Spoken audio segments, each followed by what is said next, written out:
So I was told just before worship started that apparently there was a Sunday school class talking about humor today, and that I had to tell a joke. So I tried my best to come up with a joke, and tried my best to come up with one that was related to the sermon, and I couldn't do that. So I'm going to tell a joke, pause, and then start the sermon, because the sermon is completely unrelated to the joke. This is what you guys wanted, right? Okay. So there's a pastor who's addicted to golf. What? That wasn't the joke. And he wakes up one Sunday morning, and it's a beautiful day, not a cloud in sight. And so he says, you know what, I'm going to call into church this morning and say I'm sick. And let someone else worry about worship, and I'm going to go play golf. And so he does. He calls the church and says, I'm sick. And the council president goes, what do you mean you're sick? He goes, I can't make it. So find somebody to lead worship. And the council president, okay. And so they call the music director, and the music director leads worship. And the pastor goes 4 counties over to play golf so that nobody sees him. And while the pastor is playing golf, on the first tee, it's a par 3, he has a hole-in-one.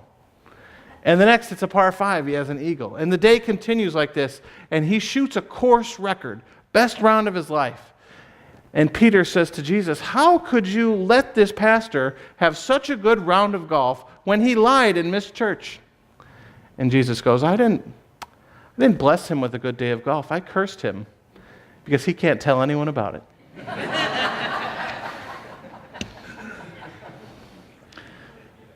Okay, this is the pause. Now for the sermon. This story of Jesus encountering this woman at the well is a powerful story in so many different ways. But I want to tell it to you again a little differently. Actually, a lot differently. I imagine that there might be a well outside of heaven so that people can get a drink of water while they're waiting. And there was a man who showed up at that well this week and was told to wait there. And as he waited, other people came up and they saw him by the well, and they tried to get as far away from him as possible on their way into heaven.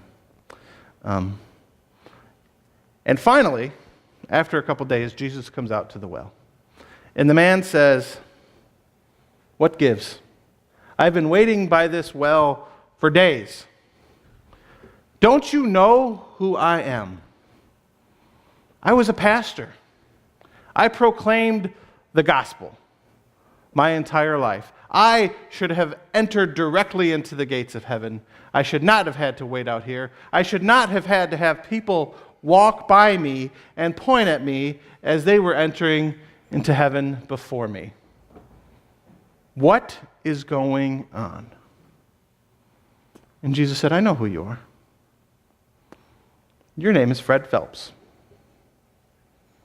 You're the pastor of Westboro Baptist Church. And I needed to talk to you before you came into heaven. I needed to talk to you about some of the signs that you and your people held up in public, in my name. I've seen what you've been doing, and I haven't seen my gospel. You say you've been proclaiming the gospel, but I haven't seen it. First, let's look at the sign that you guys hold up that says, God hates Jews. Did you know? I'm Jewish. I was born Jewish. I came to save the Jewish people first. And while I am terribly disappointed that they did not accept me as their Savior, if you read Romans 11, it says that I still love the Jews, that they'll all still be saved, that I have made promises to them. Not really sure where you got the idea that I hate Jews. And then the signs that say God hates, and I'm going to say gay people because you used a word that we don't use here in heaven. I'm not really sure where you got that opinion from. And then the signs that says AIDS cures gay people. That is a terrible thing to say, Fred. First of all, human sexuality is far more complicated than you'll ever understand. And you don't need to understand it. Second of all, whether or not these people are sinning with their lifestyle does not mean that I hate them. If I hated people who sinned, I would hate everybody. I don't hate anybody on the basis of who they love. So again, that is not my gospel. And then you hold up signs at funerals that say, "Thank God for dead soldiers." Do not thank me for the deaths of young and brave men and women. That is certainly not something that I did, nor something I wanted to happen. Soldiers protect this world from tyranny, from oppression. They free people. They do good things. They are brave. They put something ahead of themselves. When soldiers come here, I mourn with them. And I mourn with their families they leave behind, their young children, their wives, their husbands, their parents. I certainly do not want to be thanked for dead soldiers. And Fred said, "Well, it's not so much the soldiers, it's America and the wars they were fighting and just America in general." Jesus said, "I saw that sign too. God hates America."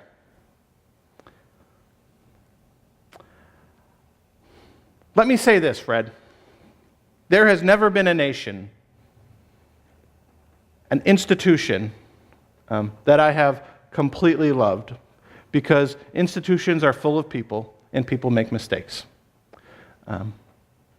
But if you remember, when I was arrested, I was beaten by centurions of Rome, and they nailed me to a cross. These are the people that killed me, Fred. And as I was dying on the cross, do you remember what I said? I said, "Father, forgive them, for they know not what they do." I was asking God to forgive those who killed me, the soldiers who were doing their job to kill me. Of the nation that had occupied my country and had put me on a cross. If I wanted to forgive them, imagine how I felt about all the soldiers of all the countries in the world. I certainly do not hate America. America is a great country. They are the first to truly live into this experience and experiment of democracy. And that country has done great things for the world. Now let's talk about the things you said I've done, Fred. You said, God killed your kids after the school shooting at Sandy Hook. First of all, how dare you claim that I killed those innocent little children and all the children that die? Why would I do such a thing? I am God, I am good, I am not evil, and that is evil. As a matter of fact, while you were holding that sign, I had my arms around those children, telling them that it was going to be okay. Then you say, God blew up the shuttle because I have a problem with science. Fred, I created the universe. I created the world.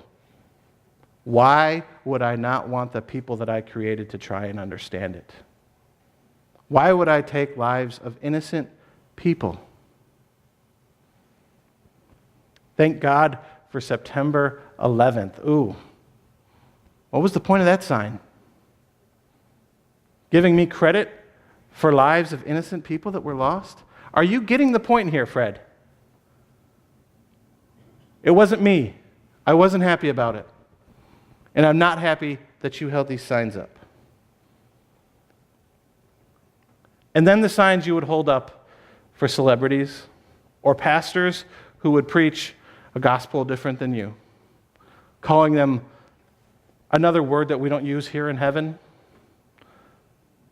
promiscuous people.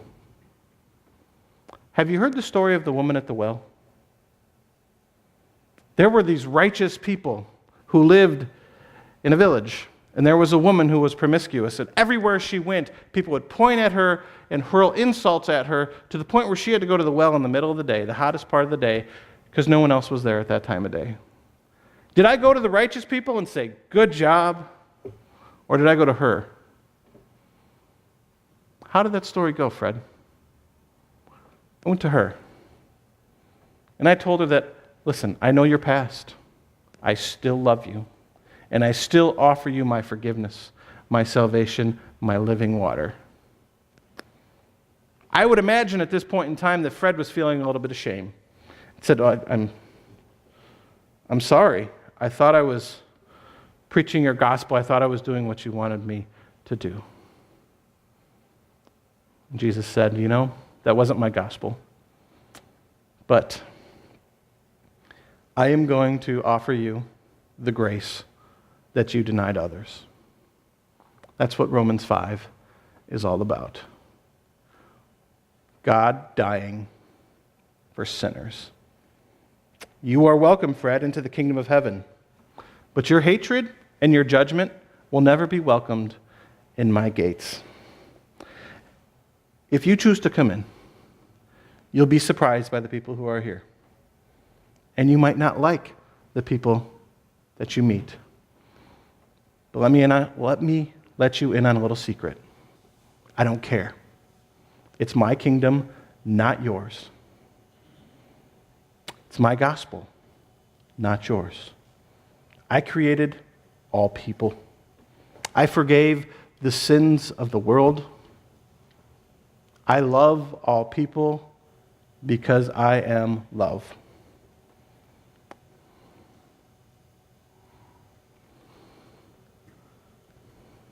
Someday, we'll all have a similar conversation to Jesus. And there will be things that Jesus objects to about us. Things we've said and things we've done. But the good news is that the grace that he's going to show Fred Phelps, he will show to us. Thanks be to God.